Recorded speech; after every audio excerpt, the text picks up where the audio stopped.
Thank you very much, Mark. Nothing like a build-up like that to set expectations high, right? Thank you, Mark, for the introduction, and especially thanks to the college and to Father Augustine, who first invited me to join this celebratory symposium today. The opening act, I suppose you might call it, of what promises to be a festive 3 days, marked by solemn liturgy, impressive ceremonial, and speechifying of various kinds. Indeed, as many of you are, of course, aware, this will be the very first event of its kind at this institution. An observation that may remind the over 60s in this crowd, as it did me, of some stand-up routines made famous by the late comedian Red Buttons. For those of you who don't remember him, you can still catch the good Mr. Buttons on Netflix, starring in a number of undistinguished Hollywood disaster movies, including the granddaddy of them all, the original Poseidon adventure. He was the sandy-haired little fella who turns into the hero during the course of the movie. But during the 1970s, he was at least as well known for the speeches he delivered at a series of celebrity roasts on national television, in which he affectionately poked fun at individuals like George Burns, Frank Sinatra, and even a pre-White House Ronald Reagan. Buttons would begin each of these orations by asking with mock indignation why the other celebrities of the day and he should have been brought together to fet the individual in the seat of honor at the head table, when many, many great men and women over the centuries had never, ever had a dinner held to mark their achievements. The same approach, it occurs to me, might apply this afternoon. I am fortunate to have known Dr. DeSalvo for longer than most of you because, as Mark said, we worked together at Loyola University Chicago. I like and I respect Dr. DeSalvo. All the same, to paraphrase Mr. Buttons, distinguished figures from many, many walks of life have built unmatched reputations in their fields without ever having an inaugural symposium held in their honor.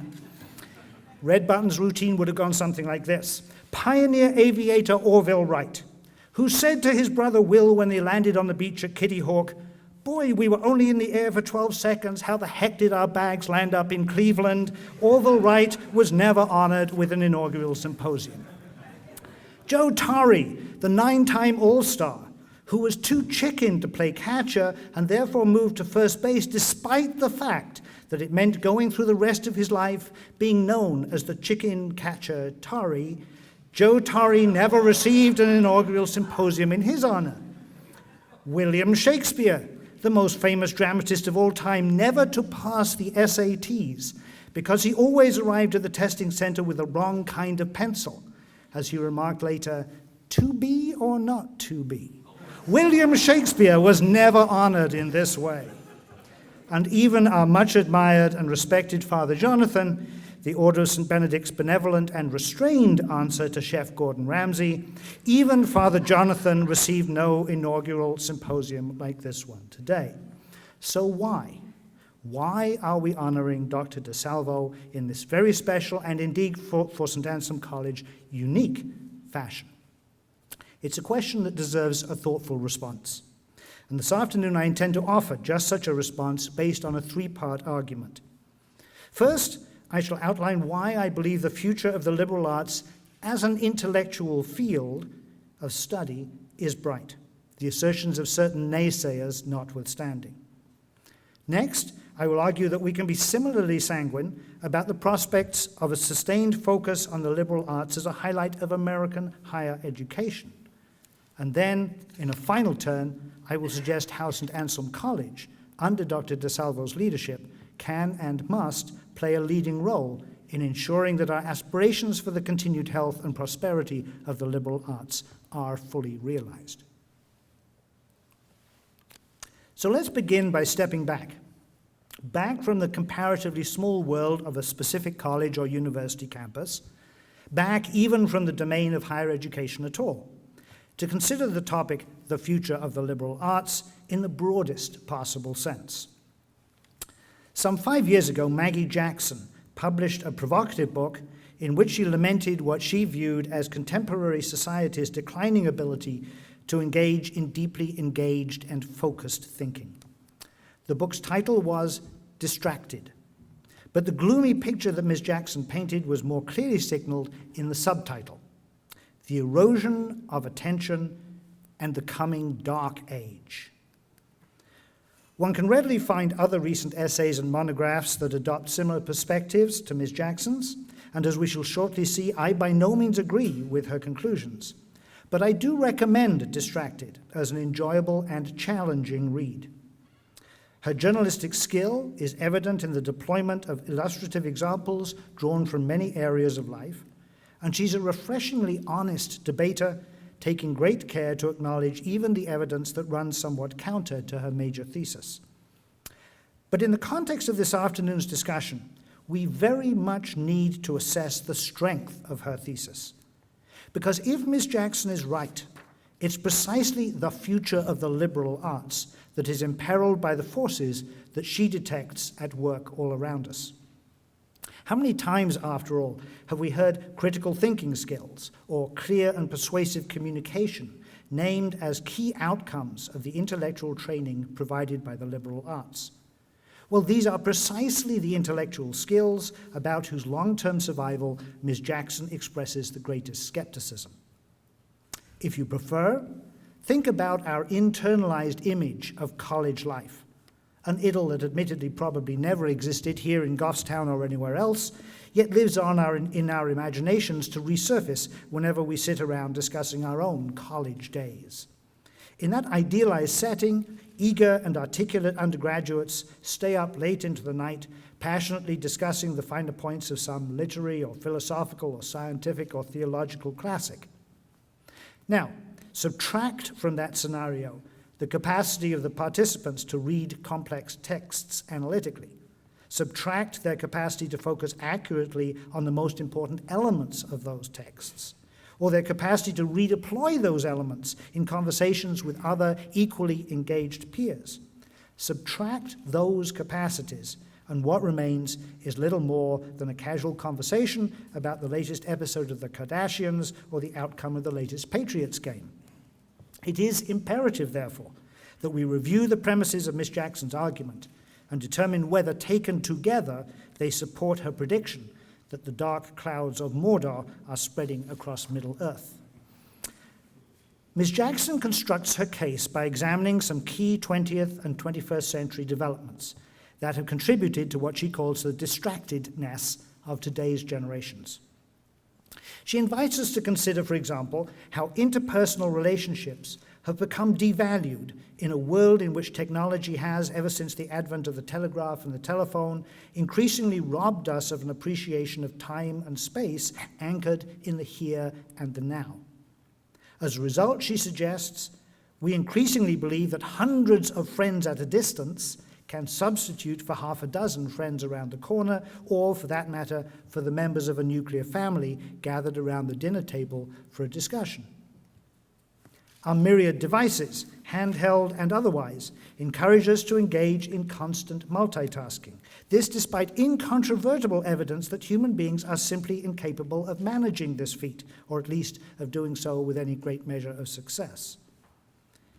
The ease with which we can now monitor the actions of others, whether those others are a babysitter whom we left at home with our toddler, or the suspicious stranger lurking outside the gate, has left us confused about the role that trust should play in adult, mutually respectful relationships with our fellow human beings. And in the realm of the word, of books and letters and documents, digitization, for all its benefits, has inflicted unsuspected collateral damage. On the one hand, it's led us to view reading as a process characterized by almost limitless breadth or quantity, but minimal depth or quality. On the other, digitization has also brought us to believe that our intellectual and cultural heritage is now secure, stored safely in the cloud or in multiple copies on multiple servers, immune to the kinds of natural catastrophe that reduce the records of past civilizations to ash, to shreds, or to mounds of sodden, inky parchment. Unfortunately, she informs us on the basis of some very thorough and thoroughly unsettling research, this is very far from the case. A common thread, of course, unites the case studies that fill the pages of Distracted. In each instance, Ms. Jackson points to a technological innovation richly endowed with what seems at first blush tremendous promise for the betterment of humankind. When she digs just a little deeper, however, she uncovers each innovation's unsuspected downside potential. And while that downside potential differs in detail from one example to the next, it turns out that her case studies share one vital feature. Invariably caught in the crosshairs of technological progress, Ms. Jackson claims, is the all-important capacity of Homo sapiens to commit sustained attention, whether to the task at hand, to an individual with whom one has a relationship, to the logic undergirding an argument, or, I guess, to the speaker at an inaugural symposium. I was just testing to see if you were still listening. You're still with me. This is good. To be fair, in the closing paragraphs of her book, Ms. Jackson leaves open the possibility that we may escape successfully from our current distracted state. Quote, "We are both on the cusp of an astonishing time," she writes, "and on the edge of darkness. The choice is ours." But an open-minded reader does not come away from this book, I think, with much doubt that Ms. Jackson's money is riding on the more pessimistic outcome. If I line up on the other side, on the optimistic side of this speculative dispute, it's because I view the technological advances that Ms. Jackson cites, all of which, as it happens, occurred during my lifetime, I view these advances as only the latest, and therefore to us the most remarkable, in a string of such developments that stretches back over centuries, even millennia. To take just one example closely linked with today's symposium, the history of a form of technology closely associated with liberal learning, the book, is a long and spectacularly winding one. Yesterday's hypertexts and today's Nooks and Kindles look, feel, and respond differently than their forebears did, to be sure. But it's not as if the technology surrounding the creation, distribution, and consumption of written text had remained static for very long at any point in its evolution. And if, as Ms. Jackson herself concedes, the way in which we relate to the written or printed word has evolved, messily, non-linearly, erratically, through periods of great innovation and periods of comparative stagnation, it's equally true that one can readily enough find commentators in all of those eras who spilled quantities of ink lamenting the implications of each change for the future of civilization, for intelligent human life as we know it, that is, in effect, for the future of the liberal arts.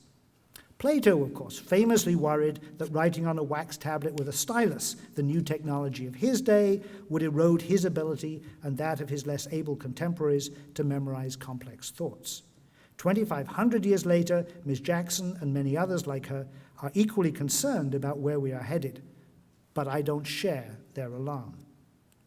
I prefer to believe in the ability, indeed the determination, of the human race to adopt, if necessary adapt, and apply with skill and insight whatever technology brings us. It may take time, I concede, to overcome the less desirable high glitz and glamour side effects, the bells and whistles of the technologies that admittedly dazzle and distract us today. But I'm confident that we will find ways to do so, and that we will instead put those new resources to work in the service of our innate and irrepressible drive to learn, to explore, to analyze, and to understand. Let me offer a quartet of very brief examples to support my point, examples that I selected based entirely on my own first-hand experience as a teacher, scholar, and administrator. I suspect that each of you can, without much reflection, come up with 4 or 6 or a dozen equally exciting and inspirational illustrations of your own. Example 1.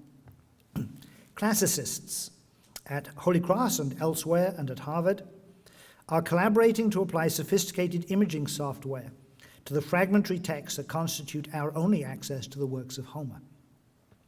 In a traditional printed edition, certainly the only kind available when I first encountered the Iliad as a teenager, the editor must prioritize one version of the text and then relegate all of the many variants found in other fragments to a series of complex footnotes where only the most diligent reader will probably encounter them. The Homer Multi-Text Project at Harvard gives scholars all over the world instant and interpretively priority-free access to all the versions of a given passage in facsimile, leaving each reader free to read among and between them in a way arguably more representative of the oral tradition in which the Homeric poet composed the tales. Example 2.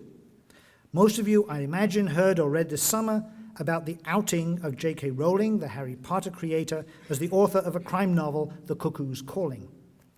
That news broke just as I arrived in Pittsburgh in July and created an especially lively buzz locally because the scholar responsible for creating the computer program that confirmed Rowling's authorship teaches at Duquesne University.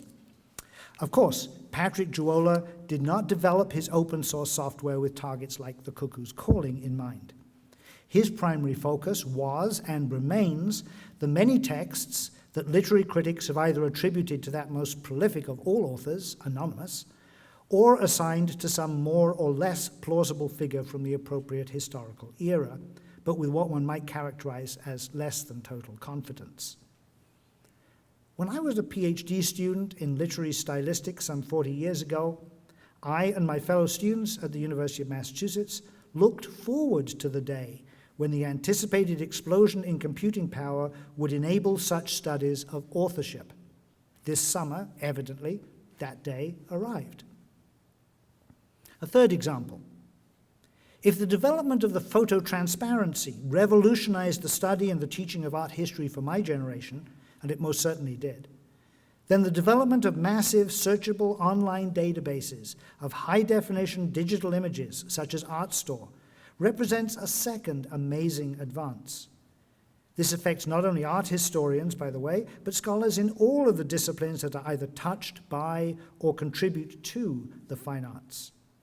If, some fine day, I return to teaching my beloved British Romantic poets, I look forward to being able to bring into the classroom images drawn both from high art and from the popular culture of that period, so that Blake's London and Wordsworth's Lake District and Byron's Italy can come alive for my students, especially those who are primarily visual rather than verbal learners. And a fourth and a final case in point. In my younger days, almost all students of evolutionary biology relied on textbooks, illustrated either with line drawings or with photographs. Some might have access to a limited array of fossils on their campuses or in area museums, but only those who attended major universities as undergraduates or went on to pursue advanced degrees would be likely to encounter the rarer specimens. Manipulating an intact or almost intact dodo skeleton represented a foolish daydream, since only a handful of them existed and access to each was understandably restricted so as to limit the risk of damage to the fragile remains. Today, thanks to work by Professor Leon Claessens at Holy Cross and to colleagues at other institutions, and thanks in an even more dramatic way to the development of the 3D printer, students at any institution in the world are now able to print out a perfect replica of the best dodo skeleton ever found. Delicate bones digitized in a Mauritius museum and available in a lab near you at the press of a button. Examples like those I've just described are actually surprisingly commonplace. As the pace of technology has increased, we academics have become as blasé as our students about what it allows us to do, both as scholars and as teachers.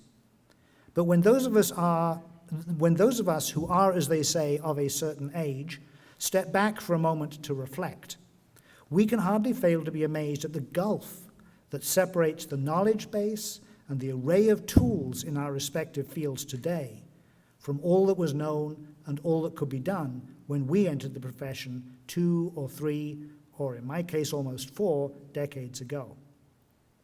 I firmly believe that this forward progress will be sustained, given the creativity and the determination of scholars like Patrick Juola, Leon Claessens, and the classicists in the Harvard Multitext Project.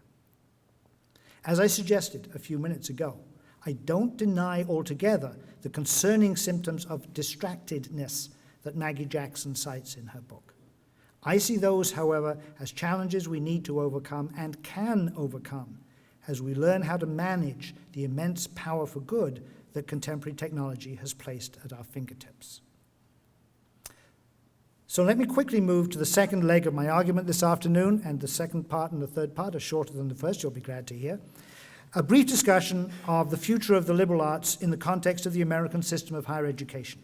And as a point of departure for that discussion, allow me to refer back to a late winter afternoon, some 4.5 years ago, when I had the privilege of addressing the 2008-2009 class of inductees from Saint Anselm College into the Honorary Society, Delta Epsilon Sigma. In my remarks that day, I discussed a topic quite similar in some ways to the one for this afternoon's gathering. And if I do say myself, I mounted a pretty darn spirited defense of the liberal arts.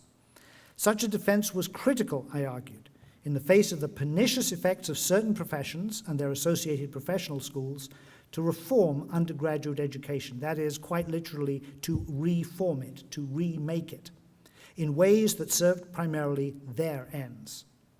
If those efforts succeeded, I suggested, then institutions like St. Anselm and like the College of the Holy Cross, my employer at the time, would become little more than academic minor league clubs, honing the skills of 18 to 22-year-old women and men so that they might earn the right to try out for the majors, that is, for medical school or law school, where it was being suggested they would finally receive a real education. A few weeks ago, in thinking about what I should say this afternoon, I reread the text of that address. Somewhat to my relief, I found little in it that I would want to retract or even modify much today, while arguments that support my thesis that afternoon continue, it seems to me, to accumulate. The breadth and flexibility that characterize the typical American baccalaureate education, as opposed, for example, to the more specialized model common in Europe, better suits what we now understand about the still maturing intellectual abilities of students in their late teens and early 20s. And that same breadth and flexibility also better prepares today's young women and men for a world in which change will be constant and rapid, cultural sensitivity will be critically important, and mankind will face challenges of great significance, the solutions to which will demand teamwork, creativity, and insight. I see no reason to back away from my earlier insistence that the liberal arts provides the best possible preparation for a fulfilling and rewarding life in this coming millennium, whatever one's ultimate career path. Fortunately, it's not only the members of the Academy, it's not only we who are making this case these days. A very recent study, which you may have seen, conducted by Northeastern University and published just last month in the Chronicle of Higher Education, reviews the most appropriate path for U.S. higher education to pursue in the near term. The study is entitled Innovation Imperative, Enhancing Higher Education Outcomes, and it has 5 major conclusions, one of which speaks directly to our topic for this symposium. Quote, despite the recent focus on STEM degrees, most Americans, and particularly business leaders, say it's more important for graduates to be well-rounded and possess broader capabilities such as problem-solving and communication skills. End quote. In fact, the study's panel of corporate leaders voted 60% to 40% in favor of that position, while they broke even more decisively, 73% to 27%, in endorsing the even stronger statement that, quote, being well-rounded with a range of abilities is more important than having industry expertise because job-specific skills can be learned at work, end quote. This is not to suggest that the same panel didn't also want the student of tomorrow to gain practical workplace experience through internships. They also, unfortunately, came out against 1 or 2 key elements of liberal arts education when those elements were presented to them individually, but the fundamental message still came through loud and clear. The skills that we in the Academy claim are fostered by the liberal arts are precisely those valued by leaders in the workplace. Whether we who work in American higher education look for guidance to our own belief in the value of what we teach and how we teach it, or whether we rely on arguments grounded in blunt pragmatism, then we find ourselves pointed in the same direction, towards providing for those who choose it a training in the liberal arts that will fit them well for whatever career path they ultimately pursue. Let me pause here for just a second to reflect on a phrase from that last sentence that may have attracted your attention. the phrase, "for those who choose it." And I was fascinated by the fact that it echoes a phrase that Keith used right at the beginning of his presentation. Bishop Bradley talked about providing the education that St. Anselm was about to start providing to, quote, "those who wish to enter its doors." The same emphasis on an element of choosing to pursue this particular kind of education. Anyway, I use the phrase, "for those who choose it," and an inquiring mind might find that phrase a little puzzling. Why be so tentative? Why pull a punch on my rhetorical uppercut? Why not marshal all the forces at my disposal and argue for a chicken in every pot, a car in every garage, and a liberal arts education as the birthright of every freeborn American citizen? The more skeptical among you may suspect that the answer lies in my personal story. The last time that I addressed this topic on the St. Anselm campus, after all, I was speaking from a position of unimpeachable ideological purity as the dean of a leading Catholic liberal arts college in central Massachusetts. But life with a capital L has an interesting way of complicating one's perspectives. And today I stand before you instead as the provost of a leading Catholic research university in Pittsburgh, Pennsylvania. In my new role, I relish every opportunity I get to trumpet the educational research achievements of Duquesne's College of Liberal Arts. But my new job description also calls on me to devote equal care and attention to supporting the talented and hardworking students in our 8 professional schools, including some enrolled, gasp of horror, in our 5-year doctoral program in pharmacy, and others pursuing similarly accelerated paths through their baccalaureate education to a JD or an MS in speech-language pathology. Aha, I hear the skeptic muttering from the back of the room. Not so easy to stay true to your principles now, is it? Well, my personal situation may color my views a little. It would be foolish to pretend otherwise. But it will be equal folly, I think, to maintain that the only way to educate students in the liberal arts is on a campus exactly like this one. Indeed, if, as I argued earlier, curricular breadth at the baccalaureate level constitutes one major strength of the American approach to tertiary education, then another is surely the variety of the institutions at and through which that curriculum is delivered.